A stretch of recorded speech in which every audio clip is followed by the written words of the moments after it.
We are creating a platform for those who are curious, one that tells the story from the artist's perspective, moments in time captured from the innovators who are reshaping dance, music, theater, and the visual arts. This is the Working Artist Project. Hey guys, it's Darrian Douglas. Welcome to the second season of the Working Artist Project. In fact, if you're back after the first season, welcome home. And if you're not, let me tell you a little bit about this podcast. I sit down with some of the most influential and talented artists from multiple fields, and we discuss the challenges of constructing a successful career as an artist.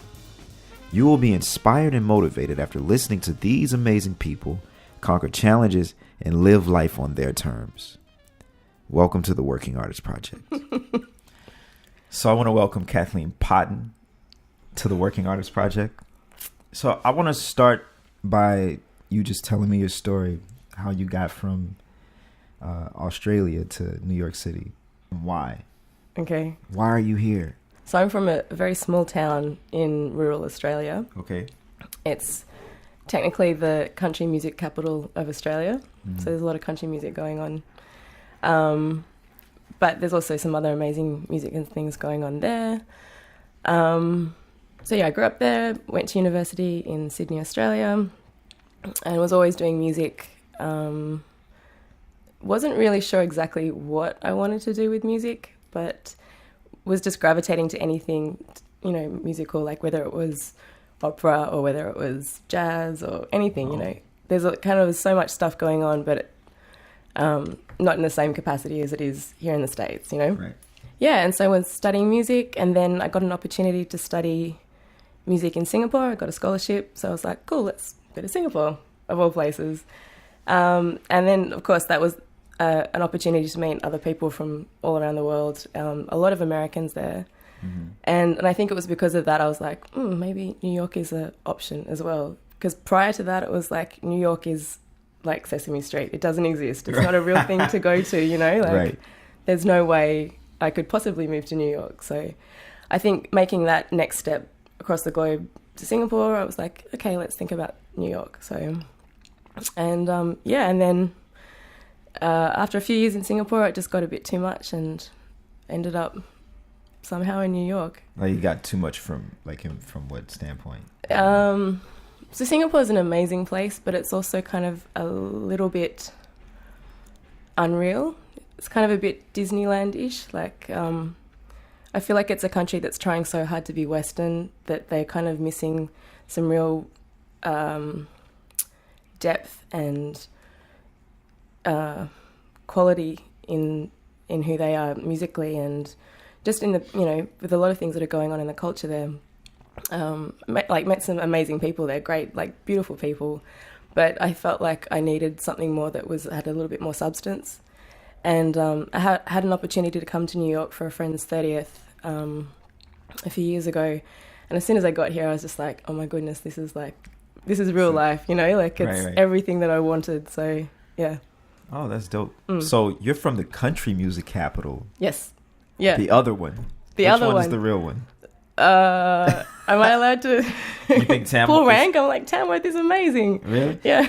No, I watched the Dolly Parton concert that was in Tamworth. I had to make sure. It was in Tamworth? Yeah, because I had to make sure you weren't just bullshitting me. So I was like, all right, cool. Let me see if Dolly Parton she ain't been there, then it ain't real, but it's real. She's been there? Well, I didn't see her, man. Oh my goodness. Yeah, so do you know, what's the history behind that? Do you know how that worked out, or? No. It just, people love country music there. I don't know what happened. I remember when I was a kid, I'd see, back in the day, when it was just literally 2 blocks of the main street being closed off, and they'd have buskers every two stores with 3 strings on their guitar singing Slim Dusty, who's kind of our country music person in Australia. Yeah. And then it's just grown into becoming this massive thing. So Keith Urban's out there. They have country music awards, all that kind of thing. It's a whole big, Now I got to check out some Australian country music. Everybody needs to check it out. I'm not really sure what it even sounds like. I mean, I'm sure it's country music, but it's got a different vibe because the culture's different, right? Yeah. I mean, a lot of it is the same with all music, I think, in Australia. It ends up copying America anyway. Oh, okay. So, okay. But we definitely have some country music stars. There's a guy called Slim Dusty, who's kind of the the guy, He's but the guy. yeah, can't say he influenced me musically, but you know, he's definitely Right. up there in country music world. So, are your parents musicians or singers, or how did you you're the only one? Yeah, Oh. I mean, they're very. They listen to a lot of music. Like, there's heaps of music going on in my house.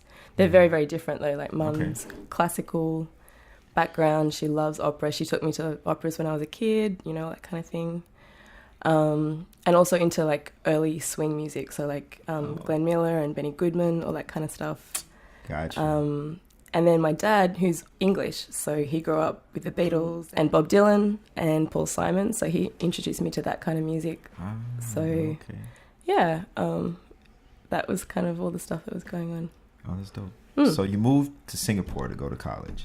Yeah. Like, so I want to get into that. Like, what is it actually like to live in Singapore? Because first of all, you're the only person I've ever met that actually lived there. Really? Most people just go there for vacation and like get crazy. Right, okay. You know, so I'm assuming it's like, I used to live in New Orleans, so I'm assuming it's like that. Yeah, it's crazy where hot. It's always, well, it's hot and it's always a party. No, it's not always a party because it's very strict there. It's like super strict, you know. Oh, word, okay. Yeah. They've got like, it's always the place that's known for like having clean streets. You're not allowed to chew gum. Oh, yeah. All that kind of stuff. The food is ridiculously good though, like super good. And you're so close to everywhere in Asia. You can just like pop over to, you know, Kuala Lumpur or go to Vietnam, Indonesia. It's amazing. So did that culture seep into your music at all and your cooking abilities? It seeped into my cooking ability. I don't know, musically, because there's so many Americans living in Singapore as well. Like, one of my, like, I could say he's kind of like a mentor, but he's somebody who I respect a lot. He was actually out here in New York recently. He was playing with Eric Wyatt. He's a bass player, and he's kind of the sort of the godfather of jazz in Singapore. And, you know, he would like pull people aside and just give them like a little bit of advice. It was that kind of, I think, mentorship that doesn't really happen normally outside of America. So it was kind of cool to have that there. So I think musically that was the influence, like having somebody like him and then a bunch of other American artists that were there as well. So yeah, I think that's kind of the main thing I got from it. All right. Yeah. Cool. And so you get to New York, and are you like, oh shit, like what am I gonna do? Like, how do you chart a path when you get here? Well, first of all, you had to get a visa, right? Yeah. So what was that process difficult for you? I know a lot of people have. Yeah. So you have to pay lawyers. I don't really know, but. Yeah. Well, I mean, I was kind of lucky in that I'm Australian, so there's this kind of visa that's set up between America and Australia. Okay. That means if you get offered a job, then you get this. I think it's called the E3 visa. Okay. And it's a 2-year visa. It's just for Australians. I think it works the same for Americans going to Australia. It came out of the Iraq War. George Bush, John Howard, who's our Prime Minister at the time. Okay. They figured that out. Deal. Okay. Yeah, so that's the visa that I'm on. So it wasn't that hard, really. So you had to get a day job in order to acquire this visa? Kind of. I actually came here with my ex-husband at the time. He had the day job. Life is real. Yeah. So he had the real job, and I came with him. So yeah.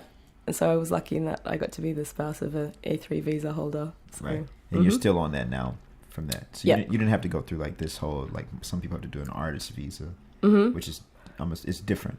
Oh, that's like a whole other thing. That's something that's, I looked into doing that, but it was just kind of like, there's too much work for something that's not really necessary for me. So, yeah. So can you get like, are you able to get citizenship or after a while, or do you even want that? Or you planning to go back to Australia? What's I don't know. I'm actually kind of really not sure. I'm sort of playing it year by year. I would look into getting a citizenship, but I'm not sure how easy that is to do. So it's, you know, that's why it's kind of like, okay, every 2 years you renew your visa, and I'll think about the big plan when that happens again. So I've got like another year, I think, before I'm due for so you're just chilling on it. Yeah, you know, take each day as it comes. Right. You know. That's cool.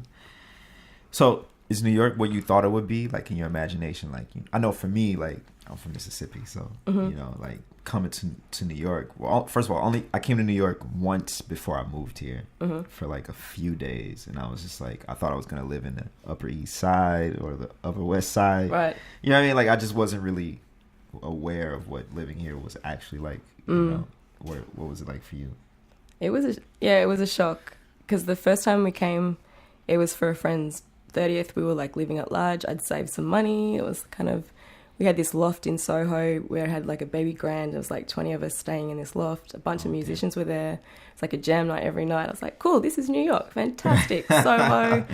And then moving here, it's like, oh my goodness, I'm broke. And I have to go back to waitressing tables kind of stuff, you know, like whereas in Singapore it was like gigging regularly with good money, you know, that kind of thing. So it was kind of like an identity crisis, I think, when I first got here.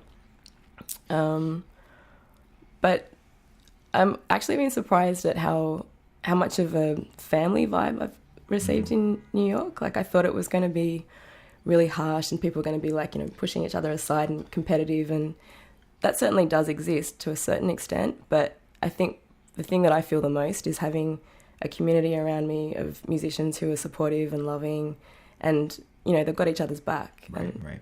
That's the thing I was really surprised at, actually. Yeah. Because I think New York seems like this, you know, big bad place that's going to be tough, and it hasn't really been that for me. So how did you manage to like to get into your zone? You mentioned you had to wait tables, and like so you had to humble yourself. Be like, okay, wait, I have this goal, and then I'm assuming you had to find your niche. Yeah. So how did you manage to do that? It took a little while. I actually took a step back from music. I probably took like a year off from just gigging and everything, because I felt like moving to New York was quite hard. Like out of all the countries I've moved to, this was definitely the toughest one. New York, not the US, but just New York. I don't know. I haven't lived in other cities in America. But yeah, I think, I went and did my master's at Queen's College, and I think that sort of got the ball rolling again. And I think because it's quite an open program in the master's there, it's not like, I think, Manhattan School and other places that got much more strict curriculum. Whereas I think for Queen's College, it was a lot more open. And so you had to, you know, figure out a lot of things for yourself. And I got a lot more into like writing my own material. And I think that was the thing that kind of made me feel a lot more connected to what I wanted to do. Yeah. You know? So, man, it's kind of weird because you studied classical music initially, right? And then you just switched. When you came to New York, you were like, I'm going to study jazz.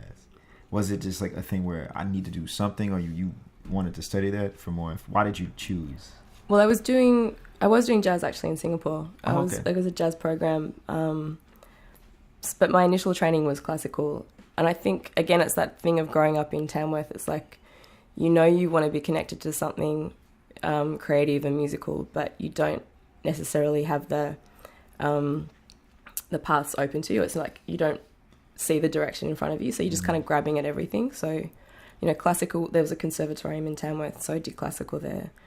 And then I get to Sydney and I hear, you know, jazz music that's amazing. I'm like, oh, jazz, I want to do that. Right.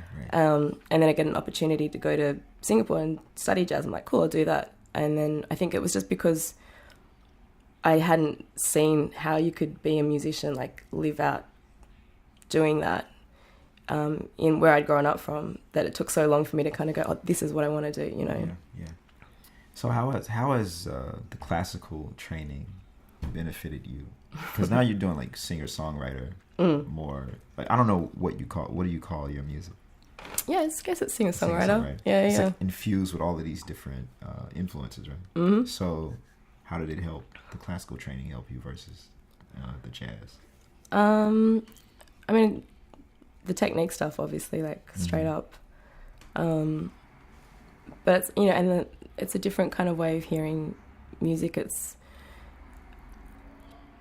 I don't know, the way I approach, if I'm in a rut when I'm writing a song, like you can analyze it the same way you would classical music. I suppose you do that for jazz as well. You can see what the function is, like happening harmonically, all that kind of thing.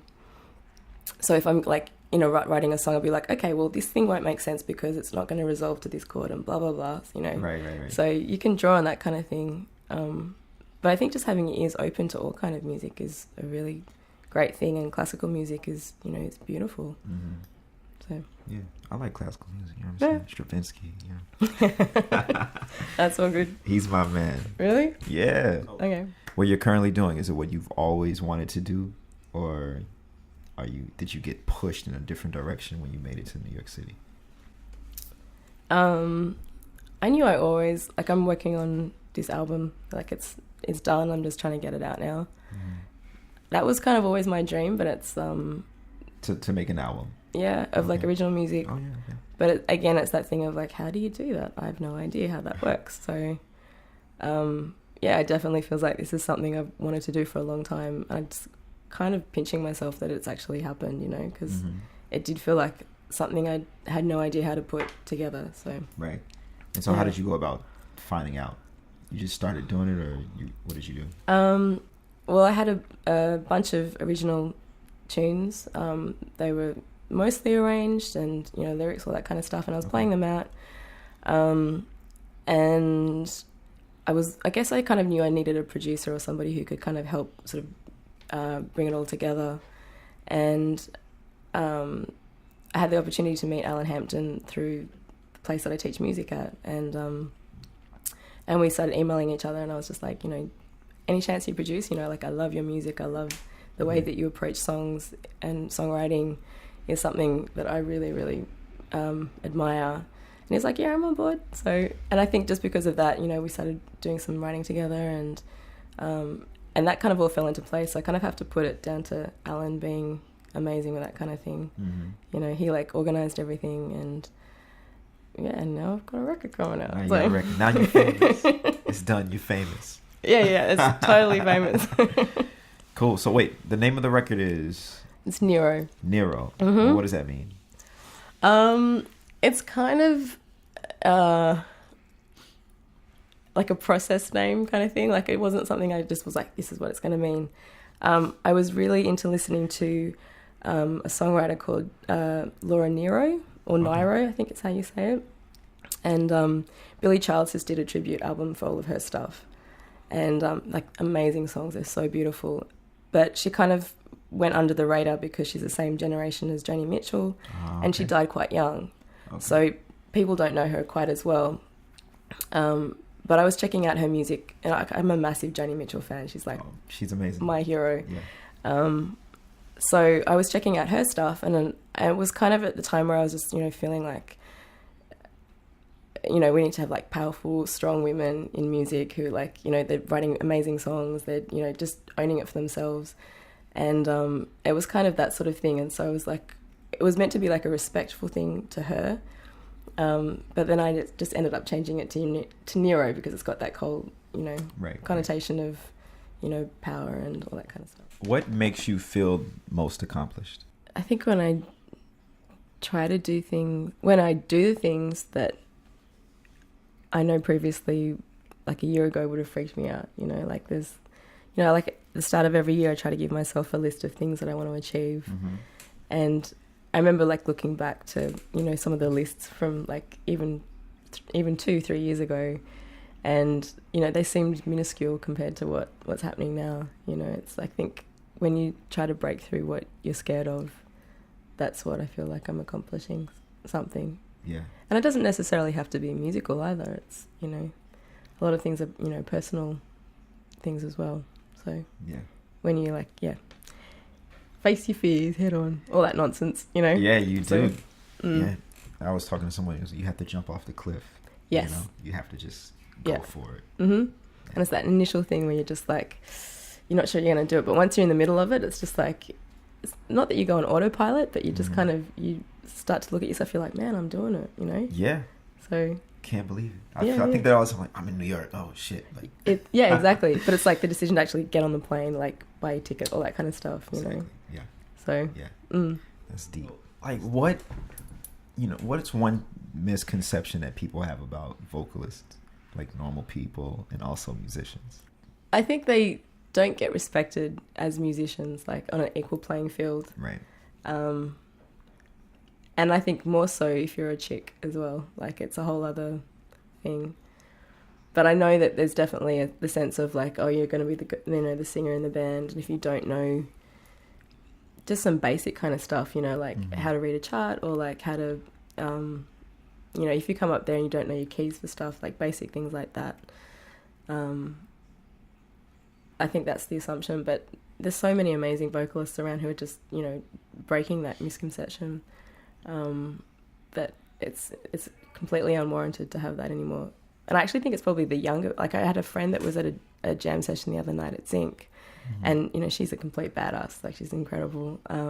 And she's Australian, but cool. She lives in Boston, but she came down for this, for a weekend of doing gigs and stuff like that, and she sat in, she totally got vibed out at this session, like she was going to be treated like, the dumb singer kind of thing, blah, blah, blah. But she killed it, like she totally knew everything that she was doing, like, and it was the younger guys that were vibing her out, not the older people. So maybe it's like a learning thing, I think sometimes it's like an insecurity thing, like these, they're insecure about, so they like project it.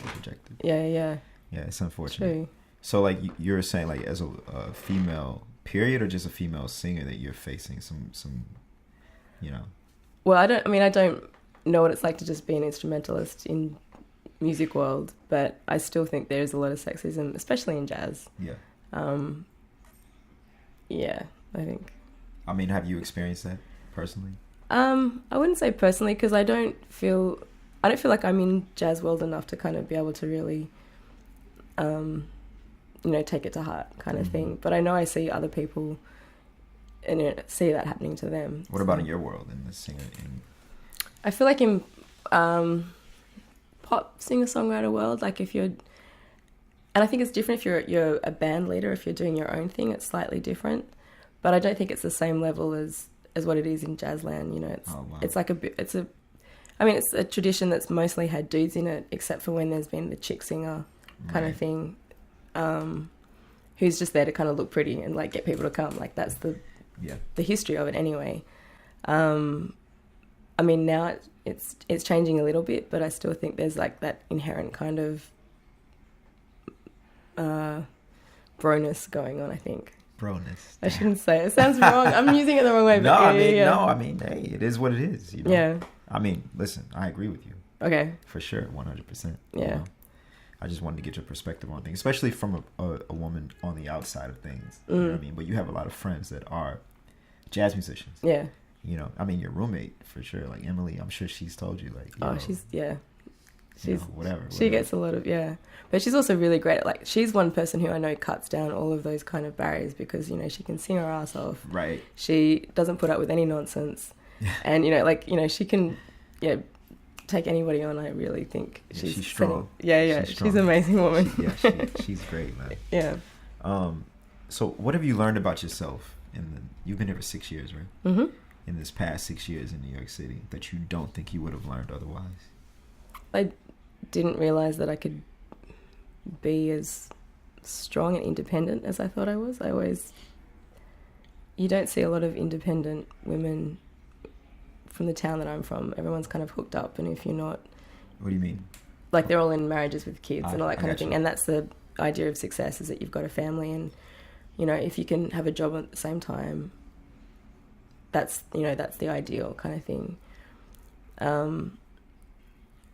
And I guess at the back of my mind, that was my idea of success, but it wasn't really what I wanted. And so I think the fact that I can be here and be independent and content, like that's the thing that I'm getting the most out of, That's deep. So you had to really like step outside of your cultural norm. You know what I mean? Yeah. And you don't think you would have done that if you didn't make the move from... Well, it's also coming from, like, again, from a small town, so that's slightly different. I guess if I was spending more time in Sydney, in the cities in Australia, it would feel different. Mm-hmm. But I think in New York, like, independence is something to be appreciated, Right. Like, as long as you've still got a connection with other people, and you have that here with the community, with the, musicians here, I think being independent is really important. Yeah. Mm-hmm. So 10 years from now, where are you? I hope I'm still in New York, actually. Really? Yeah, I think so. So get that green card. All right. Get citizenship. All right. Where's that lottery? Come on. I gotta do it. Yeah. Yeah. What's the biggest mistake you've made? Oh, And, my word. What have you learned from it? Like, not being indecisive. Mm-hmm. Like, you know, when you, like, delaying the important decisions, you know, like waiting a few years to, like, end a marriage, for example. Right. You could tell it was on the cards, but you're like, oh, this is going to be really difficult.